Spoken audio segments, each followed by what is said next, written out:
Hello, and welcome to another episode of Frame and Reference. You're about to drop into a conversation between me, Kenny McMillan, and my guest, Jules O'Loughlin, ASC, ACS, DP of Percy Jackson and the Olympians. Enjoy.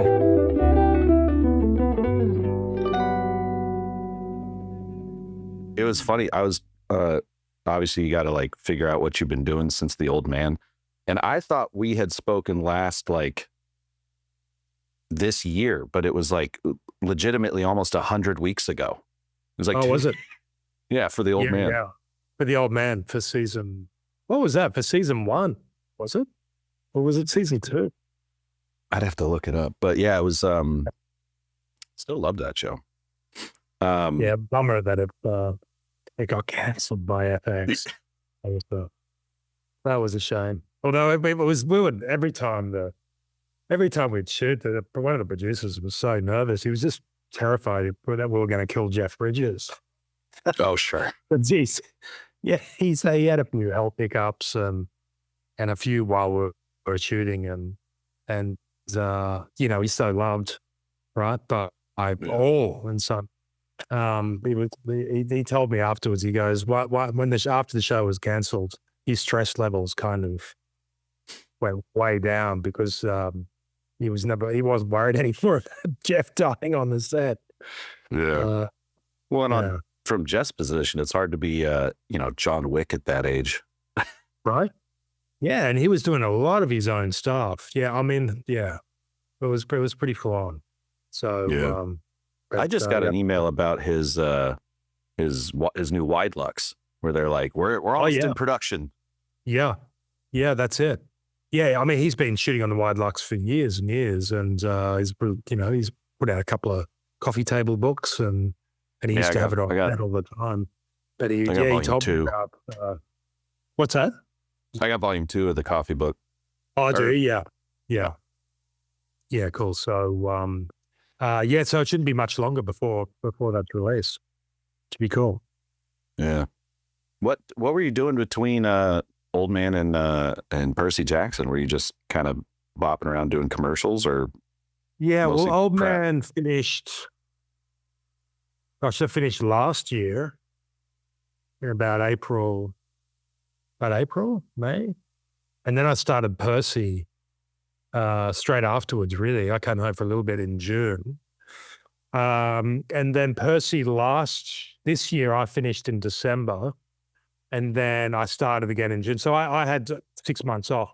I came home and did a few commercials, but then we went traveling. My kids were in Europe, and my partner's a producer, and we thought that her film, she's got a film that's in development, that was going to go in London. So we went, listen, Max is in Manchester, and my daughter Indy was at university in Maastricht in the Netherlands.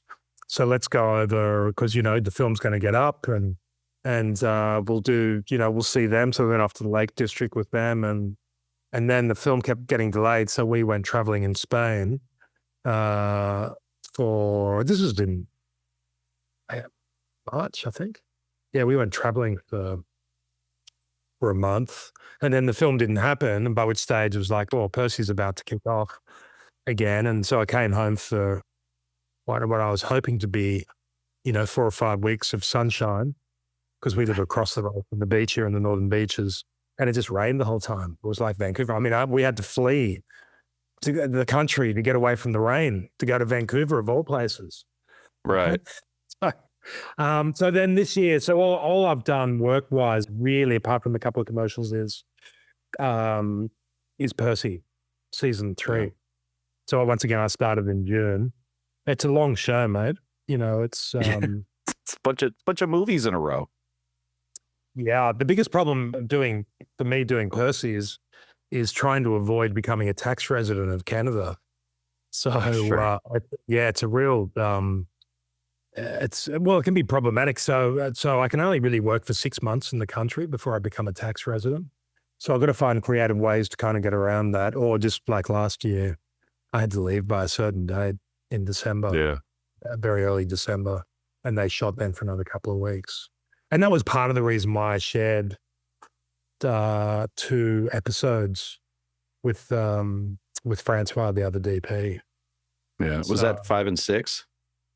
5 and 6. Yeah. Yeah. I mean, I don't say that. Oh, I had to share because I didn't want to become a tax resident. So I didn't want to pay tax in Canada. Yeah. So I was, for the personal and professional reasons. Yeah. We just shared. That's how we broke up the show. I was able to blast through all the episodes on the Disney debut on the screener site. I've signed my life away. There's snipers on the roof. So, but luckily this won't come out till till be careful, Disney, mate. Yeah, you'll end up in some park site, and somewhere very remote. Yeah. Luckily, this won't come out till cool. this won't come out till the season's over. So it'll be we can. Cool. Hey, how was it? How were the first 7 apps? I enjoyed them. Because I remember I interviewed someone else for the first season. Escapes me at the moment. And I found that to be quite fun.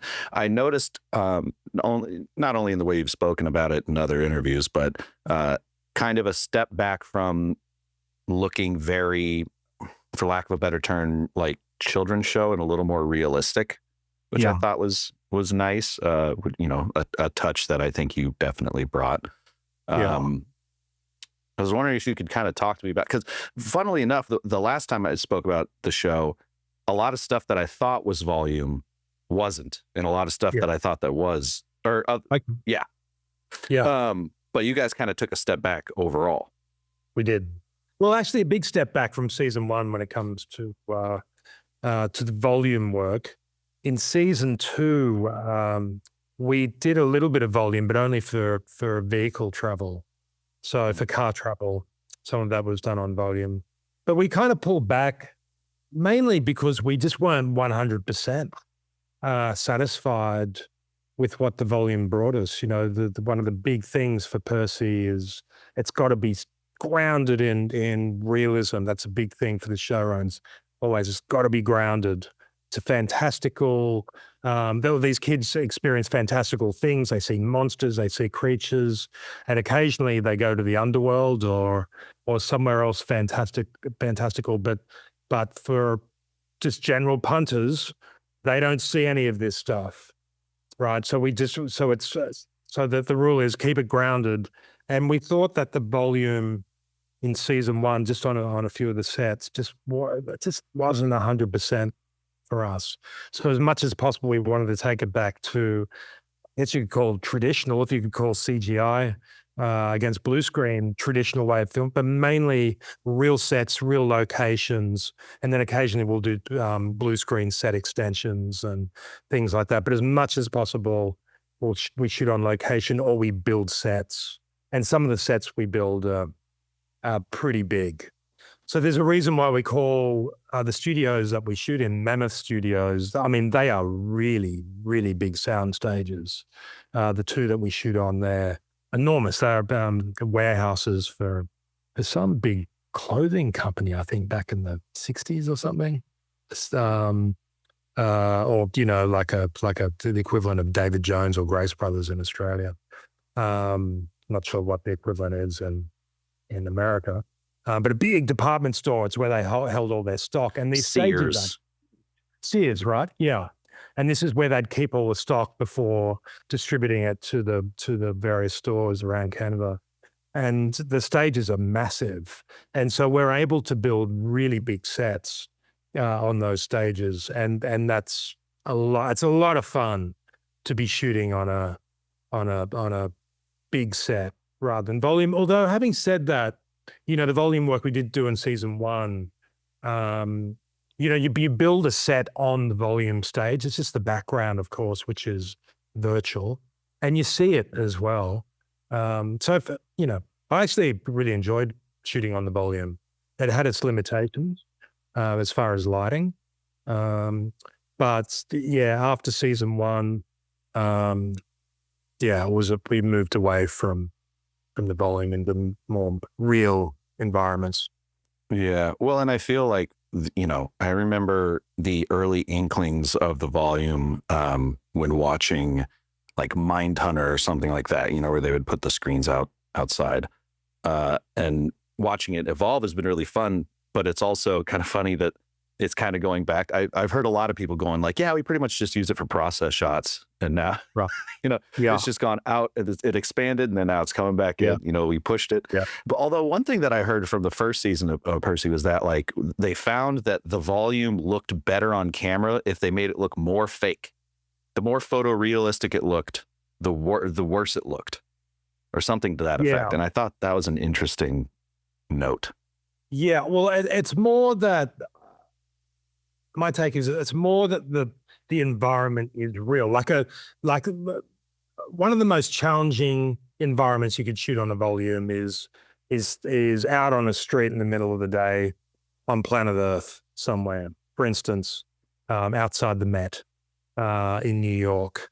That was a really tough thing to pull off. The more that an audience kind of recognizes an environment and the more real it is to them, then the more the depth cues and the fakery kind of don't work, So somewhere on a strange planet, or in a strange cave, or in our case, one of the ones I shot, Medusa's cavern. Yeah, that looked good. Yeah, that's a fantastical kind of environment and an audience, all those cues that are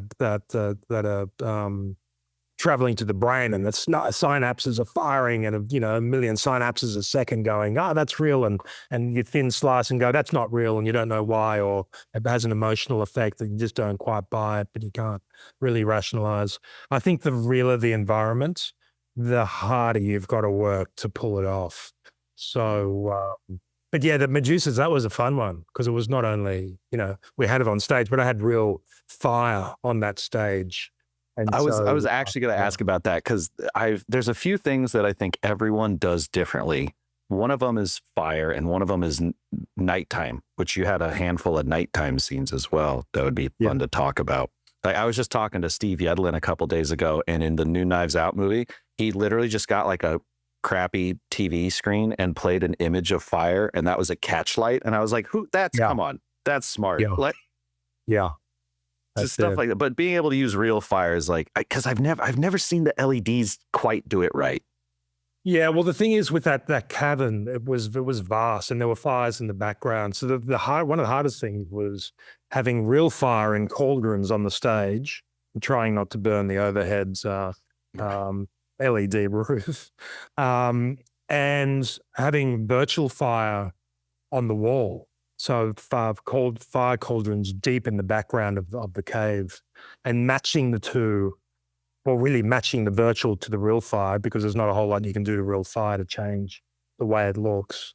That was one of the more difficult things, and that took a lot of work. So it's fun, fun when you're surrounded by LED screens and you've got all these real fires raging on set. It's everyone's got to be on their toes, mate. Everyone's got to be on their toes. Yeah. So how do you bet, like, are you making custom programs in the LED lights? Oh, you're talking about the LED wall that you had LED to wall, play that's fire. right. Right. Okay, That's right. okay. So that's a little easier fire to that color you match. actually see in the background, some of those were getting a little funky, and but the wall was great for what you mentioned before. Often you'd use a light or even a flame bar off camera to create interactive light, and flame bar I'm always kind of a little careful of because it makes skin go really red. So often if I'm going to have interactive light, it'll be a movie light. But of course I could create a fireball just on the screen, just off camera, that was lighting the subjects and lighting the set. And that's the great thing about the volume. It's, while you do have movie lights on set and coming out of the roof, and you can use the actual walls themselves to do a lot of the lighting. And it's fantastic. You do a tracking shot where you're following a character, and just out of frame, there's an interactive light that's kind of tracking with you as well. So not only, a lot on when we shoot, we're constantly trimming. Often in an actual take, lights are trimming and dimming and fading down and fading up. To be actually moving lights as well. That's a greater degree of difficulty when you're having to move real lights. But when you're in a virtual world and you can shift that light across the screen as the camera is tracking, say an actor walking across the stage, that's really cool. So yeah, that was one of the, I remember coming out of film school with the mindset that all lights, once you set them up, because obviously you don't have a dimmer board op in college. And I just thought you had to set them up and that was it. And then I remember seeing behind the scenes of Fight Club and there's this scene where Brad Pitt's like on a moving sidewalk and there was just a guy with a Kino tube just following him. And I was like, wait a minute, you can move the lights? Yeah. And now we're here where you can just program them into a screen. Well, back in the day, around, when was it, 2010? I shot a movie called Sanctum. And it was a 3D film. We used all of the 3D cameras that were used on Avatar because Jim Cameron was our executive producer and he actually co-wrote the script. Because you worked with him on the Deep Sea thing, right? That's right, Deep Sea Challenge. Yeah. But now most of that film is set inside a cave. And so I wanted interactive light. Like the light had to be moving, as you're in a black cave and all of a sudden you see the hero slowly walking towards camera and the light has to bloom inside the cave and it's got to always be moving. And so I had a bunch of electricians who I really wore out over the course of that film because they all had inside the dry cave sets a piece of polyboard and a par can. And they were all on radio to me. And I would say, okay, Jeff, coming on slowly with your par can. And he'd have to physically have a hot par can in one hand and a piece of polyboard, bounce board on the other. And slowly kind of bring the light on, because you couldn't fade that up and on. Otherwise it'd change color. So you just had to bring it on to the board and move with the actors. Okay, mate, fade off. Okay, Barry, you're fading on now. And so I had like 6 or 7 electrics on these sets, physically moving lights and bouncing it into boards, and a bit different to how we would do that today, with the technology we had. But yeah, it's still the same concept though, right? Moving light, changing light, interactive light. So yeah. Well, and on the other side of that, you got that what appeared to be, correct me if I'm wrong, like a real Ben-Hur kind of chariot race type thing going on in the second episode. I did want to talk about that because that felt like a pretty large thing. But what I really quickly did want to know was the like canisters on the back of that one chariot that blows up. Was that a reference to actual Ben-Hur? The canisters on the Hephaestus chariot. Well, listen, there was a lot of that not particularly that. You know what I'm talking about, where you can see it in the bottom of the chariot in the movie Ben-Hur. Oh, well, you see, right? You see you're not supposed to see it, right? But you see it that way. Yeah. Wasn't that in Gladiator? Oh, that was probably one, Gladiator. Yeah. There's definitely one in Gladiator where not Ben-Hur. That's an Gladiator. interesting question. Is that a kind of a homage to? Well, so to explain to your audience if they don't know this, often when with vehicles or chariots or whatever, if you get them to flip, there is a gas cylinder, something that drives a pylon into the ground that flips the vehicle. And apologies to all the stunt and special effects guys out there that I don't know exactly what it's called. But to drive that, you've got to have it's a gas-driven pole that fires into the ground. And in Gladiator, during that sequence where the woman in gold with the arrow and they're flying around the Colosseum trying to kill the gladiators in chariots. One of those chariots flips and you can see the gas canister in the back of the chariot. So no, that was not a homage to that sequel. Well, that would be deleted today, but we have a fun story because it wasn't. Right. Well, that's right. I mean, listen, in a lot of Ridley Scott films, you see those mistakes, right? Because it's back, now you would just erase them. But I don't think Ridley really cares as long as it's, 24 frames per second in the movie theater, you can't see it. Who cares? And talk about a guy that doesn't care about continuity, because he knows how the human brain works, and he knows that, in a two-hander shooting you and me, you're in a black shirt, I'm in a white shirt, cuts back to you in black, cuts back to me, and I'm in a blue shirt. 70% of the audience don't even realize that, because it's all about this, right? And so Ridley, there's a lot of continuity errors in his films because the audience just doesn't notice that stuff, especially if it's a good movie. Scorsese. Right? Yeah. So, it's discussions. That's why you gotta find good actors, because good actors will keep the audience here. Yeah. Yeah. No, that's right. And those discussions come up on set, about, that's not the same as it was, in the last take or in the sequence. And with making a movie or a TV series is always really serious time pressure.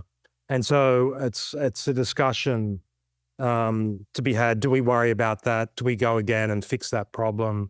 Because and unless it's glaringly obvious, I always err on the side of an audience just isn't going to notice that. Let's move on. But everyone wants to do, or talking of crew, everyone wants to do their job at 100% and do the very best job they can. So if it affects costume or if it affects art departments, those people are invariably fighting to go, no, it's got to be right. And so it's always the equation, right, of weighing up time. And I think with Ridley's famous for shooting films, they come in under schedule, and he's 5 cameras on everything. And so if he's got to go again because, there wasn't quite as much coffee in the actor's cup on this take as there was on it, move on. Do you know what I mean? He's not worried about stuff like that. So were you single camera on this show? No, we had probably at times 20 odd cameras on the on the chariot race. But ordinarily, I've on main unit, ordinarily I run 2 cameras the whole time, and often on kind of bigger days, bigger sequences, 3 or more. But 3 is not uncommon. As Percy, as each season progresses, I'm finding I'm using 3 cameras more often, much more often now on shooting season 3 than I did on season 1. But on season 1, season 2, always 2 cameras, unless I can't get that second camera in, the B camera in, or unless the B camera is really compromising the A, then I'll run a single camera. But every day I've got, it's my 2 operators, Dean Heselden and Chris Gibbs, are always there, Gibbsy and Dean. So always 2 cameras, and often 3. But the chariot raid, getting back to that Gladiator. I mean, I did watch that sequence many times, and that was a reference for us, as was, and more importantly, Ben-Hur, the 1925 Ben-Hur, which is just, it's out of control. And when you dive into how they shot that and how dangerous it was, and the injuries that were, and the deaths and deaths of animals as well, pretty out of control. And also the 1959 chariot race, which is pretty wild as well. I mean, that's a really iconic film, especially the 59. And the most iconic sequence, of course, is the chariot race. So it was. Were you guys I guess chariot races are kind of one of those things that I feel like you almost have to watch the other ones because they're so uncommon but so grand. Like there's plenty of scenes that you can subtly reference. You can't really subtly reference. You're just referencing it when you shoot a chariot. What was the pre-production like for that? Because that's kind of one of the more tentpole scenes of the season. Yeah, we always knew after season 1 and season 2 was greenlit, we knew what was coming down the pike. We knew that the chariot race was going to be a big part of the season and probably the biggest sequence that we would do in season 2. And also that it was really important to the fans of Percy Jackson, in particular, the fans of the books. So we really had to do it justice. It was a big responsibility coming our way with that sequence. So very early on, the discussion is always, the very first discussion is on a big sequence like that is how are we going to do it? Like just, broad kind of, let's throw some ideas out there. Is it volume? Is it on stage against blue screen? Do we go and find a stadium somewhere and dress it? Or do we build that ourselves? So very early on, it was, because of this thing that I spoke about earlier about we have to be grounded. We knew it wasn't going to be volume. We didn't want to do it against volume. And there are some great examples. There's only a few chariot races out there as far as in film history. And a couple of the earlier ones, as I spoke about, were done practically. And and also for Gladiator as well. But there are ones that have been kind of done with a lot of visual effects. And so we really studied those film chariot races and kind of like the do's and the don'ts. So the big thing driving us from the first meeting was, we've got to do this practically. So how do we do it? How do we do it so it looks real and it looks cool and it looks fast and exciting? But how do we do it so that we keep firstly, our actors safe, and secondly, we keep the horses safe? So then it was like, right, okay, well, where do we? So we know we want to do it for real. So that means we've got to have chariots, we've got to have horses. Okay, cool. Let's tick that box. We'll work out the nuts and bolts of that later. Where are we going to do it? Okay, where are there chariot courses? Well, there aren't any in British Columbia. And the only one I kind of really know of is the Circus Maximus in Rome, which is huge. And it's a big endeavor for us to take the company over to Rome and dress the Circus Maximus. That's not going to happen. So, okay, what about other stadiums? No, they're all the wrong shape. The chariot course is kind of elliptical in shape. It's very kind of distinct. Those kind of stadiums don't exist. We have to build it. So we decided we would find a block of land and we would build a chariot course and we would build a stadium next to it. And that's what we did. So we know a few farmers in British Columbia because we've rented land from them before. And there was one who was super keen.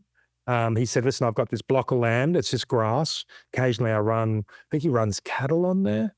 But it had a bit of a hill on it. And so long story short, we had to level part of that field in which to build our course. And then on the remaining part of the hill, we built our stadium. Now the farmer said, listen, you can do all that as long as you return the field to how it was. Now I've been back there this year, right, to shoot shoot season 3. And that field, when I went back in July of this year, we shot this in, a year ago, a year before that, in August of last year. And in July of 2025, I went back and you would never know that we had built a chariot course there. Like the construction team and art department and greens and all those people who do all that stuff did an amazing job of returning it to its natural beauty. And now it's a beautiful green paddock again with a nice big hill on it. So so we built the course. Okay, now how do we keep the actors safe? So to put our actors in a chariot drawn by a horse, that was off limits. Disney would not allow us to do that, nor did we want to do fair. that. Yeah, right? It's pretty fair. It's actually a really dangerous thing.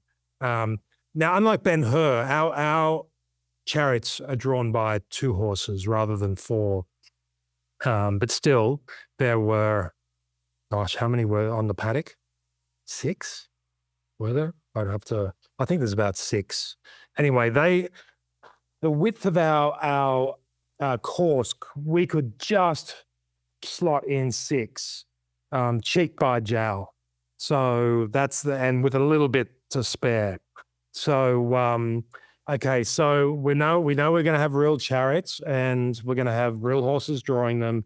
They're going to have to be stunt doubles in those chariots, and we would only see them in the background of our actors' shots, or backed off on longer lenses, or shooting with chase cars and tracking vehicles and all that kind of stuff. But we do that all the time with action sequences. We use photo doubles or stunt doubles for our actors for a lot of them. Our actors do a lot of their own stunts, but the really hardcore ones, you just have to use stunt doubles because it's too dangerous. And if we lose number 1 on the call sheet because he sprained his ankle from doing a stunt or a hardcore stunt, then that can shut the production down and cost a lot of money and blow out schedules and cause all sorts of havoc. So it was like, okay, how do we shoot the actors on the course? Do we shoot them against blue screen and composite them into the actual chat? No, we don't want to do that. It's got to be grounded, remember? So it's got to be real. So do we stick them, and listen, what we decided to do in the end was, and it was an ingenious idea, that our stunt coordinator and special effects coordinator came up with, and that was to create a process trailer. Sure. Now, ordinarily, these days, a lot of vehicle work, a couple of people inside a motor car driving around the streets, talking, acting. A lot of that stuff is done on a virtual stage, on a volume stage, but still some of it is done using process trailers where you take a motor vehicle, you plonk it onto a trailer that's built very low to the ground. You put cameras all around the car or inside the car or mounted to the car, and then a truck pulls that process trailer around the streets of New York or Vancouver or wherever. And the actors can pretend that they're driving, but very safely act and not have to drive. So we came up with this idea of doing the same thing for chariots. Then we built 2 process trailers that could be hauled independently. So we could shoot just a single chariot, but ingeniously we could connect those process trailers. And at the bottom, the wheels were taken off the chariots. The chariots would sit right on top of this low-lying trailer, so it was very low to the ground. And when we did a side angle of the actors on the process trailer to stunt doubles in the, to the side of them, it looked as though they were on the same level. Right. Now, these 2 process trailers sat on tracks, so one of them could move north-south and the other one could move east-west. And so then you could have chariots coming together and charioteers fighting and clashing and, the Clarice's wheel spike going into Percy's wheel and shattering it. And we could do all that kind of stuff with this process trailer, double process trailer. And then in the front of that, we would have our camera operators, and in this case, strapped in to the vehicle using Steadicam. And the reason why we went with Steadicam was that we wanted the operators to be able to move, to push into the actors and pull out and pan, and to be able to have, lightning fast reflexes to catch moments, but to be in there and be immediate with the actors. Handheld we tried, but it was just too shaky. There was too much agitation to the frame. And remote heads, we did use a crane occasionally, but the remote head just didn't kind of work for us. So it just didn't give us that, the immediacy that a Steadicam operator can have by moving close to the actors and whatnot. So we would always run 2 A and B Steadicam on the process trailer. And then in the back of those shots, so then the truck would haul the process trailer around the track. And in the background, we would have stunt doubles on real horse-drawn chariots. Right. Yeah, that's pretty involved. Honestly, the Steadicam, that's pretty smart, because I feel like a lot of people would probably go easy rig, and then honestly, there isn't a lot. Correct me if I'm wrong, but there wasn't really a lot of handheld at all in the show. Yeah, there's a little bit. I mean, in episode 8, the final battle, there's a lot of handheld in that, and we have actually moved. We have evolved the camera work from season 1, where we didn't use much handheld at all, but there's like a handful of just shots in season 1, but there is a bit more in season 2, and that's So, but there were other techniques that we used for the chariot race that we ordinarily wouldn't use in Percy Jackson, because we do have some pretty tight rules, and there's got to be a good reason why we deviate from that. Yeah. Because what are those rules? Because I love that. Well, keeping it grounded. So as a cinematographer, so light, for instance, always has to be motivated by real sources, rather than it's just a pretend kind of source. Beauty light. Or beauty light. I mean, it's okay to have beauty light, but if we're, say, in the big house, and I've got an actor who has his or her back to the big windows at the front of the big house, where all the light is motivated by, I come in with the movie light and beautify it to an extent, but it still has to feel as though it's sourced from those big windows. So that's one of the big things as cinematographer. My principal, I'm principally responsible for photography, but one of the big parts of that is lighting. So the light has to feel real, right? And then the camera work can't be distracting. So if we're distracting the audience from the story because of the techniques that we're using, then in a way we're kind of failing, and we're breaking that kind of rule that we have of being grounded, being real. Make the audience feel as though they're in the environment with these characters that they love. Put them in their shoes, put them next to them. So, and don't break that kind of contract that you have, that it's going to be grounded, it's going to feel real. And so that's a big one for us. And so, for instance, things like reduce shutter. Now, with a chariot race, just backtracking a little bit, one of the things with it had to be fast and it had to be exciting. Now, with a chariot, which is made of wood and steel, it's got a structure underneath that's made from steel, and the actual chariot itself is mainly fiberglass and foam for the ornate parts. But then you've got a wooden wheel with metal around it. I mean, it's really heavy. And so drawn by 2 horses, the horses, we knew we could run for about 2 to 3 laps before we had to change them out. Because it's really hard for 2 horses to draw a chariot of that size. And they would only go at a certain speed. I can't remember what it was. It was 40 or 50 kilometers an hour down the straight. But we had to increase the speed, or make the chariots look faster than what they were actually going. And so we used a thing called reduced shutter, which makes fast-moving objects, or objects that are moving through the frame, it gives it a kind of a staccatic effect. It sharpens the frame. With motion picture, we're shooting effectively 24 still frames per second, and then projecting it or playing it back at 24 frames. And it's something called the persistence of vision, gives the illusion that everything is actually moving, but what you're watching is actually a whole bunch of still frames on your screen or in the movie theater. And so what the reduced shutter does is it sharpens those frames up, so you don't get your traditional kind of motion blur. And so everything has a more of a frenetic you're talking like 144 degree shutter or something like that versus the other direction. Yeah, so we'd normally shoot at 180 degrees, and we were going down to 90 degrees and 45 degrees.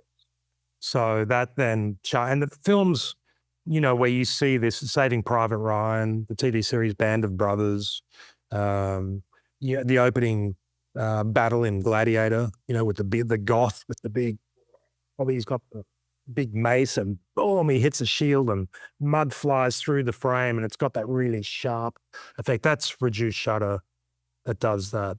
So that's something that with action that we haven't done in the past.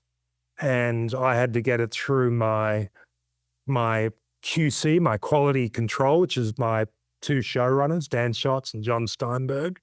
And okay, Jules, pitch it to us. Tell us why we should use reduced shutter. And so I'd show them various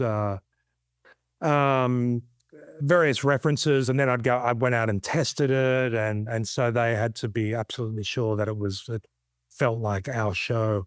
The other thing we did is that we shot at 48 frames, so we overcranked, and then we printed back at 19 and 20 frames, something which we tested. So ordinarily, it'd be played back at 24, but if you effectively undercrank and shoot something at, say, 20 or 21 frames and then play back at 24, it can speed things up. Now, the exaggerated example of this is, say, a Charlie Chaplin film, Right. which I think back in the day, they used to do them at 16, from memory. Yeah, something like that. And so everything would look a lot faster than what it actually was. But also Excuse me. fake. And also a bit fake, yeah. So we wanted to speed things up, but we didn't want it to be noticeable, and we didn't use it for all the shots. There'd be particular moments that we would do that, and so it'd make the chariot look as though it's going a lot faster. And then you have like shots of hooves and snouts and other things you do, or that we did. We used tracking vehicles. A vehicle called an arm car, and an arm car is a vehicle. In this case, I think it was a Porsche Cayenne, where the operator would sit inside. They usually are. For some reason, they're always Porsches. Well, they got a lot of torque, right? Yeah. And on the roof of the vehicle would be a crane with a remote head and the camera attached. So this crane could swing around, and inside of the operators and the focus pullers, and so you can fly around the track at speed. But if you go around the outside of the track, and between you and the galloping chariot, the horses with the chariot, you're having things move through foreground, whether they be spectators or fencing or flags that we had along the course, and all that stuff is flying through foreground really quickly, then that can increase the feeling of speed on the track. And also lensing, long lenses as the horses come around a corner, the background's moving really quickly in those shots. So that gives the apparent feel of greater speed, or in close, down low to the ground on wide lenses with the ground rushing through frame. That's also really handy. So the thing that didn't work that well was just like a standard, 50 mil lens, just plonked on the action, shooting at 24, playing back at 24, no shutter effect. Then that just kind of, the horses are still going fast, but come on, it's the movies, all right? We're going to make it really exciting. Yeah. So we're going to amp it up, So we used all those techniques, and it took a lot of testing and a lot of pitching to my showrunners to go, I think this is what we should do. And also pitching to our director, James Boban, who was really heavily involved in these, choosing these techniques as well. So, yeah. I saw something, or it was an interview you did maybe, where you were talking about how you're kind of teaching the younger actors about camera work and cinematography and stuff like that. And I was wondering what kind of questions obviously these people are around the creation of television and film. So they're a little more educated than the average film student. But what kind of questions are they asking you? Because like I always love getting a beat on where like students are at when I'm trying to create this show or educational content, whatever. Like what are they interested in? You know, where are my blind spots? Well, the questions they're asking me now on season 3 are very different to the questions they were asking me on season 1. Now they go, Jules, what focal length are we on? Right, okay, Yeah. we're on a 75. What we're like this? Spot on, mate. Yeah, They're experts now. That's yep, you've got it. You've nailed it. That's where we are. On season 1, listen, there are actors come in all shapes and sizes, and some actors are super aware of the camera and of lighting and what works for them as a performer in front of a camera. And some actors are more, you'd go, oh, you've probably done a lot of stage work, a lot of theater work, not very aware of the camera. Now, with our actors and our principal actors, Leah and Walker and Arian and Dior and Charlie, in season 1, they, apart from Walker, they hadn't had a huge amount of experience. So they weren't very camera savvy at all. And I saw this very early on. And it's something that I feel and I think cinematographers, we all do it. It's a thing of help me help you. Like, I want you to look your best. I want to give you the freedom to move in the space, to be able to do what you need to do as a performer, and have the camera capture that in the best possible way. And so often I'll say to actors, listen, the camera's here. If you can throw a look past lens at this moment, or this is where your key light is. On this angle, you're going to look great. On this angle, you're shadowed and it doesn't quite work. So with any actor role, in the moment, if I feel as though they're not aware, or they're maybe just not concentrating on that aspect of the filmmaking because it's a very demanding scene that they're doing or whatnot, I always try and help them out, and as I think most cinematographers do. But with these young actors, I did notice that they weren't very savvy about what was going on behind the camera, in particular with the camera. So, the first thing I always say to them is, see this camera here, and see this lens that's shooting you? See inside here? This is where your audience is. All the people that are at home watching this show in their lounge rooms and sitting on the couch and eating popcorn, they are in this lens.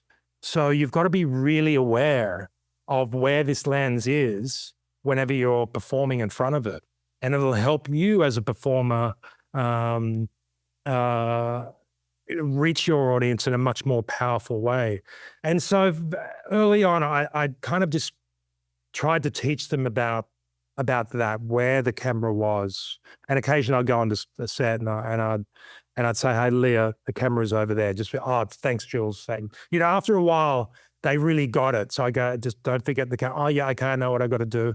And that might be just, throw a look past the lens. Don't, if the camera's here, throw a look straight past lens. Don't throw a look over there with a wide eye line. If we feel as though you need to connect in this moment. And so it was pretty basic things in season 1, mainly the lens, what the lens was doing, where the camera was placed, why it was moving, why it was important at times to hit a mark, and why it was, eye lines were important, and why sometimes we have a really tight eye line because we want to connect with you more. And sometimes we just want to be watching you, want to be observational on you. So that's why the camera is off to the side. But towards the end of season 1, they were becoming pretty clever, and they knew their stuff, and because they're young, right? And they're smart, and they're like sponges. They just absorb so much information.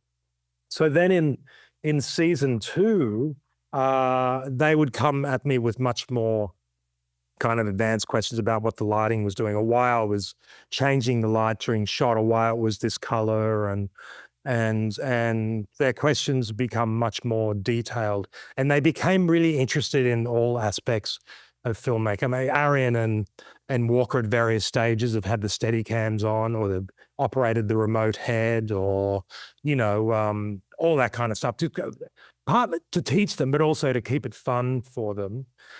But as the seasons have progressed, at the beginning of, when was it? Season two, Dior came to me and said, listen, can I shadow you for a week? Dior, who plays Clarice. I want to learn more about what's going on behind the camera. And I went, okay, sure. And we found a week that she wasn't acting. And she shadowed me everywhere on set, everything, all the discussions I would have, whether it be with the director or the gaffer or my key grip or the operators. She'd be in the DIT tent with me as I was talking to my DIT or my board op, and we're fading lights and whatnot. So she was privy to all those discussions. And with Dior came this, she had her book and she had a pen and she was taking like pages of notes. I mean, it was just incredible. She was so good. I love that.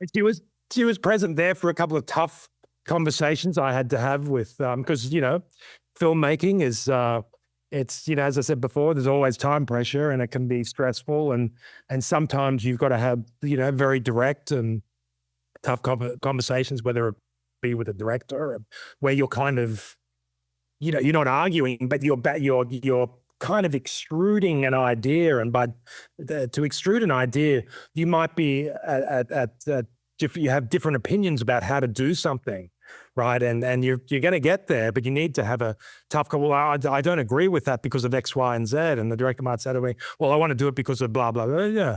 And so you'd be having a conversation that ordinarily you wouldn't have in front of the other crew. And Dior was right next to me. Brilliant. We got to publish that notebook. Yeah, I know, right? That's all the secrets are in there. And then she went on to shadow, people in the art department and costume. She spent time with the producers. And so then they all got kind of wind of that. And then Walker was like, oh, can I shadow you for a few days? And Leah was like, can I shadow you? And the VFX super's daughter, who's at... she's a school in Los Angeles, an art school, and wanting to be a cinematographer. She came and spent a week with me. And so it was like, I've never had this desire to leave being a cinematographer and just go off and teach. It's just like, I want to be doing it. But to be doing it and teaching at the same time in these young minds was such a buzz. And so, Walker Arian was attached to the camera department for a week. So rather than shadowing me, we had him working in the camera department, and my second AC, Lucas, put him through the ringers, kind of, no, Arian, you got to shine that and don't handle the lenses like that. And this is how you do this. And so he was fantastic. So they've all kind of spent time either with me or in the camera department learning about what we do, and they're just fascinated. Like some of these kids are going to become directors and producers and writers, and because they love filmmaking, and not only do they now turn up and hit a mark, and they've always been able to say their lines. It's rare that they fluff the line, and they turn up on time and so professional. They now know so much about why they have to hit that mark and why they've got to throw a look towards the key light and throw another look over the top of the lens and work that B camera a little bit, and they know that, and it's making them better actors for it. Well, and they're probably, I'm just thinking like their future career as they get older. Like you always hear stories of actors who understand the filmmaking process, and that's why they keep getting to work, because they're not a pain in the ass, even if they're not intentional, because there's like, obviously there's divas or whatever, but like just in the sense of that lack of awareness can make the process more difficult. And it's like, you can't sit there and explain, just please, I need you to do this. If they already know, now they're part of that, the greased wheel, Yeah. Listen, when you see an actor too, who has such a such great concept or understanding of what the camera is doing and what the key light is doing. I remember I think my third movie I shot way back when I was working with Sam Neill, and he did this scene where he was on the phone. I had two cameras running, and I was operating one of them, and the B camera operating. And on particular beats in this scene on this phone, he'd throw a look over the A camera, and then he'd catch his key light, and then yak, yak, yak, and on another important beat over the B. And again, and I was like, oh my God. And that's when it really struck me when actors have this power because they understand what's going on behind the camera and how powerful that makes their performance. And I've never forgotten that moment, the first take of that scene, watching Sam Neill and just going, good Lord. Now there's a guy who knows what he's doing on a film set, and so that's the kind of thing I'm trying to bring to the kids. And I would say to them too, listen, when season 2 is released, watch it, enjoy it, but then go back and watch again and watch your performance and have a look at, what angles work really well for you and what angles are powerful for you. And what did the editor choose? What did the editor choose? Yeah. Yeah. Because they were there for all the coverage, but then seeing, right. what was chosen, like, all right, maybe you start making decisions in a different way because like, obviously you don't want to make choices for the editor. You don't want to spike the ball, but like, yeah, I think knowing editing has certainly helped me as a cinematographer and, realizing like, all right, especially on like an indie set, going like, buddy, we're never going to use that. Trust me. Just the editor's going to let's just keep the schedule for that one. That's it. But learn it, right? Like go back, and a lot of actors go, I don't like to watch the shows I do, and I don't like to revisit. But I say to these young actors, go back and watch yourself and learn about yourself. Learn about your physicality.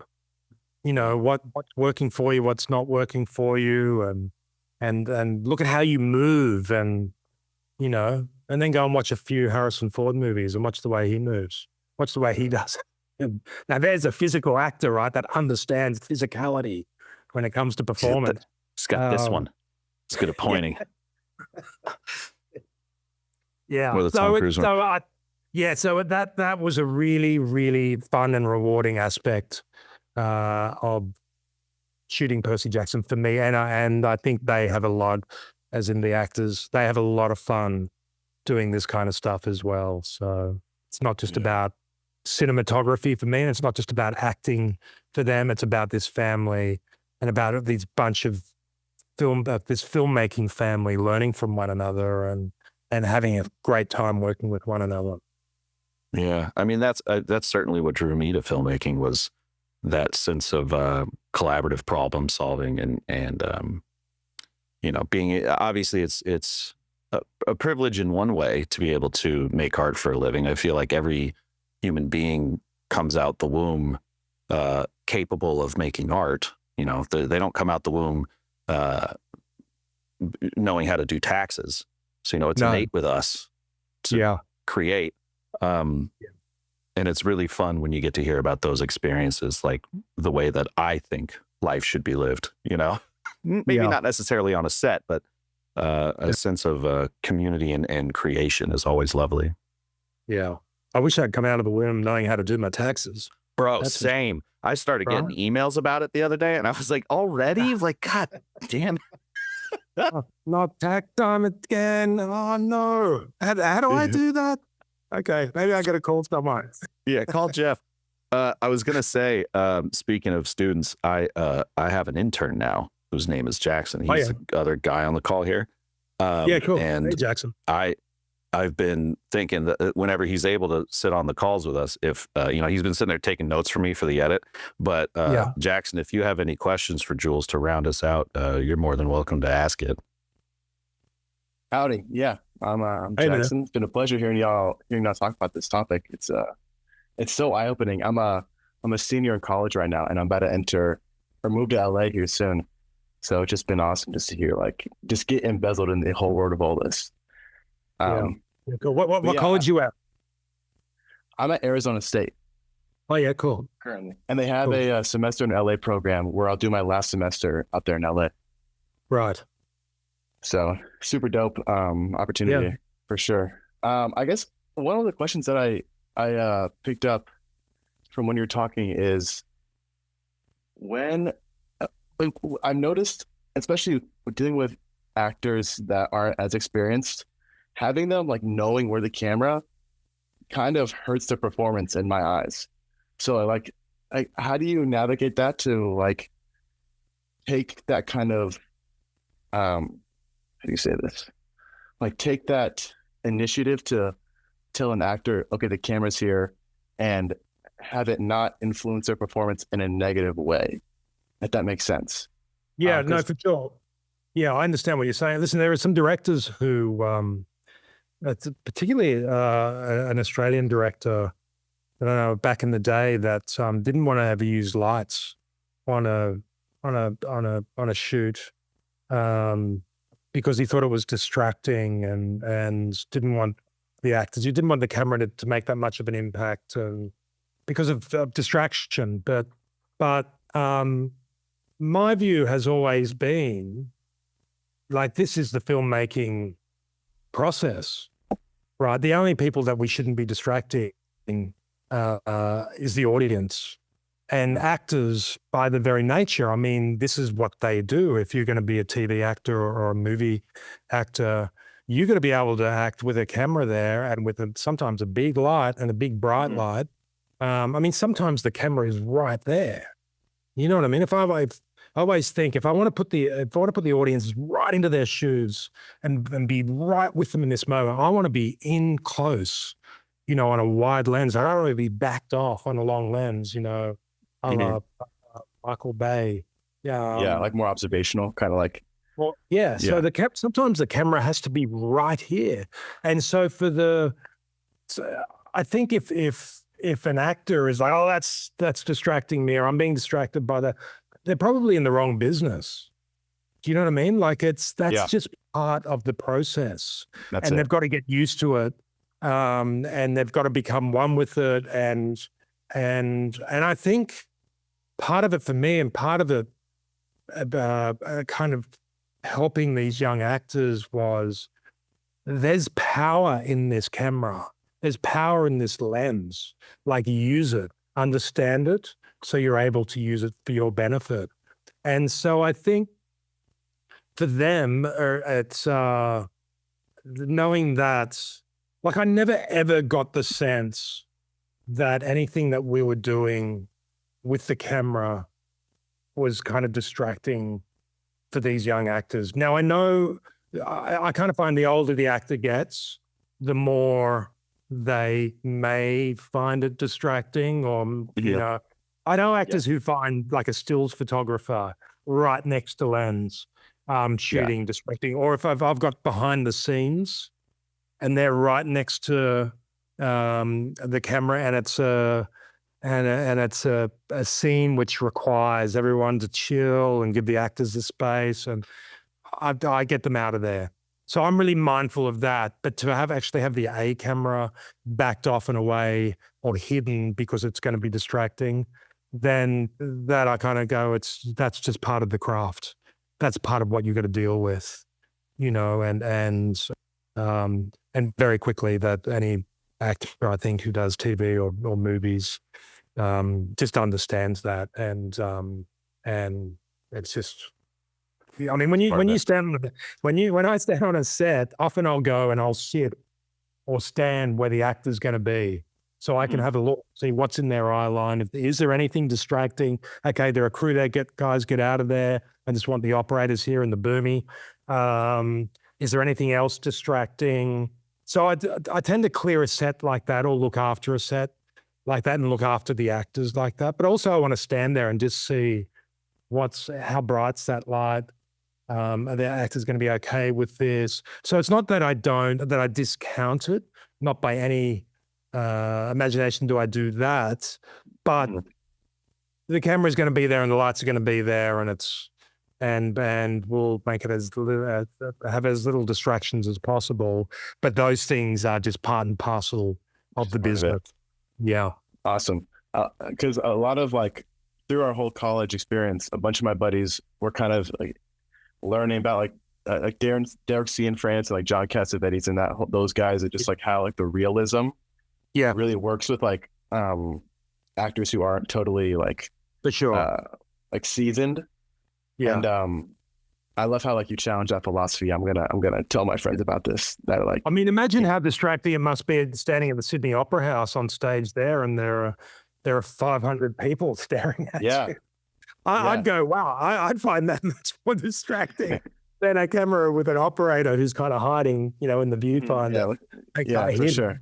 But it's just part of the kind of the landscape, I think, and it's I think we as cinematographers have the onus is on us to make sure that what's going on behind the camera during a take is not distracting, and everyone who doesn't need to be there should get out of there. And because often crews who aren't thinking about, the camera's pointing in that direction, so if I stand here behind here, that's fine. But then, they might be on their phone because they're answering an email from the producer or what have you. And it's just we're going to be always mindful of what's happening from the actor's point of view, from where they're standing.